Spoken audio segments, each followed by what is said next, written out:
School readiness activity के तहत मैं बच्चों को लेख कैसे लिखा जाता है उसके आयाम को बताने जा रहा हूँ। आइए मेरे साथ। आज का टॉपिक है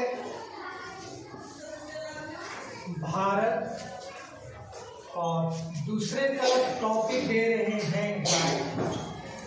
इन दोनों शीर्षक पर बच्चों को किस तरह से हिंदी में लेख लिखा जाए इसके बारे में हम बात करेंगे। तो सबसे पहले भारत, तो एक भारत का मैप बनाते हैं।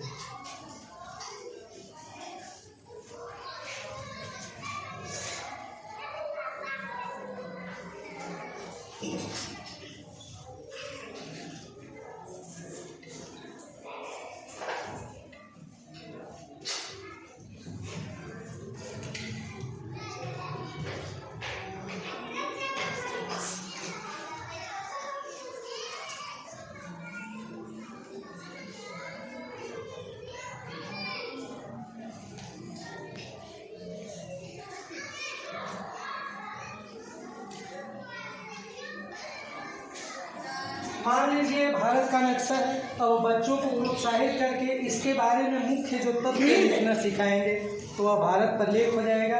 और दूसरी तरफ हम शीर्षक जो दिए हैं गाय, अब उसके बारे में एक गाय का तस्वीर बनाते हैं ताकि हमारे हिंदी भाषी क्षेत्र में जो इंटीरियर इलाके में जो निर्जन जंगलों के बीच स्कूल है, हमारे बच्चे एक एक्टिविटी के माध्यम से कैसे लिखना जान सकते हैं। इसके लिए गतिविधि करना बहुत ही आवश्यक है।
मान लीजिए गाय है। अब बच्चे देख रहे हैं कि बोर्ड पर एक तरफ गाय और दूसरी तरफ भारत का नक्शा बना हुआ है।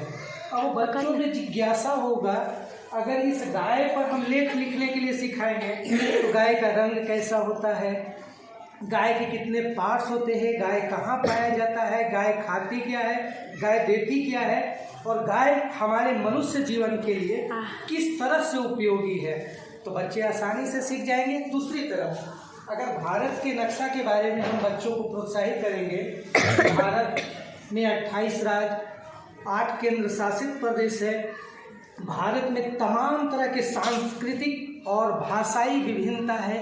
यहाँ तमाम तरह के धर्म हो, चाहे हिंदू, मुस्लिम, सिख, ईसाई, पारसी, जैन, बौद्ध, और यहाँ हर किलोमीटर पर बोली बदलते जाता है क्षेत्रीय भाषा के रूप में। और इन तमाम विभिन्नता और संस्कृति के बारे में उनको पंक्तिबद्ध करने के लिए देंगे तो लेख हो जाएगा। तो आइए, गाय और भारत का टॉपिक देने के बाद अगर उसका शीर्षक के रूप में हम थोड़ा सा बच्चों को हिंट दे दें, जैसे गाय का पहला हिंट दे दें पालतू या चौपाया, तो बच्चे लिख सकते हैं कि गाय पालतू पशु या चौपाया जानवर होती है। दूसरा है सभी जगह पाया जाना, तो गाय सभी जगह पाई जाती है। गाय का रंग कैसा होता है, उसके शरीर के जो पार्ट या अंग कितने होते हैं, क्या होते हैं, उसके बारे में बच्चों की जानकारी हो जाएगी। गाय हमें क्या प्रदान करती है, दूध, बछड़ा, गोबर, तो बच्चों को हिंट देंगे तो सीख जाएंगे। हम नन्हे मुन्ने बच्चों को सिखाना चाह रहे हैं साहब, बड़े बच्चों को नहीं। गाय क्या खाती है? तो घास, भूसा, अनाज। बच्चों को हिंट दे दें तो बच्चे लिख सकते हैं कि गाय घास या फिर भूसा खाती है। गाय कैसी जानवर है? तो बहुत ही उपयोगी जानवर है।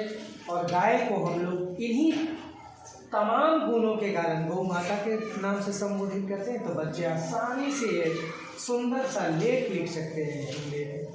ठीक उसी तरह से अगर भारत दुनिया का सबसे बड़ा लोकतंत्र है, इसकी विवेचना करना या इसका व्याख्यान करने के लिए तो मेरे पास शब्द नहीं है, लेकिन अगर बच्चों को एक साधारणतया लेख लिखने के लिए बताएं तो सीख सकते हैं। जैसे भारत एशिया महादेश में है, भारत में 28 राज्य और 8 केंद्र शासित प्रदेश है।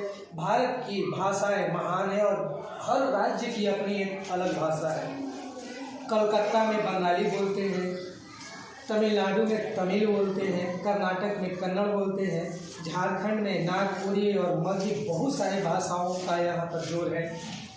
उसी तरह से भारत में धर्म, तो भारत में प्रमुख 6 धर्म हिंदू, मुस्लिम, सिख, ईसाई, जैन, बौद्ध आदि के बारे में लिख सकते हैं। भारत की संस्कृति अनादिकाल से, प्राचीन काल से महान रही है और आज तक महान है। भारत में तमाम धर्म और सांस्कृतिक विभिन्नताओं का समावेश है। भारत में अगर भोजन की बात करें तो भारत में हर एक राज्यों में भाषा के साथ साथ राज्य के नागरिकों का रहन सहन बिल्कुल अलग होता है। कहीं ठंडे प्रदेश है, कहीं गर्म प्रदेश है, तो उनका रहन सहन का तरीका बदल जाता है। ग्रामीण परिवेश, भारत की आत्मा गाँव में बसती है और भारत की लगभग 70% से अधिक की आबादी जो है गाँव में निवास करती है और इसी पर निर्भर है। ठीक उसी तरह से अगर बच्चों को हिंट दे दिया जाए लोकतंत्र के बारे में तो बच्चे लिख सकते हैं कि भारत एक लोकतांत्रिक देश है। तो आज का शीर्षक था बच्चों को लेख कैसे लिखना सिखाएं। और हमारे जो नन्हे मुन्ने बच्चे हैं, जो क्लास 4वीं 5वीं के बच्चे हैं, अगर इन तमाम तरह की गतिविधियों से गुजरेंगे तो बहुत ही आसानी से लेख लिखना। उसको सुनाइए फिर, क्या लिखा आपने? गाय एक चौपाया जानवर है। यह देश के विभिन्न भागों में पाई जाती है। यह मुख्य सफ़ेद, भूरी और काली रंग की होती है। इसके 2 आँख, 2 कान, 4 पैर और लंबी पूँछ होती है। यह घास, भूसा और अनाज खाती है। यह हमें दूध, बछड़ा और बहुमूल्य गोबर देती है। यह पशु हमारे लिए उपयोगी होती है। इन्हें गुण के आधार पर हम गाय को गौ माता संबोधित करते हैं। बहुत सुंदर।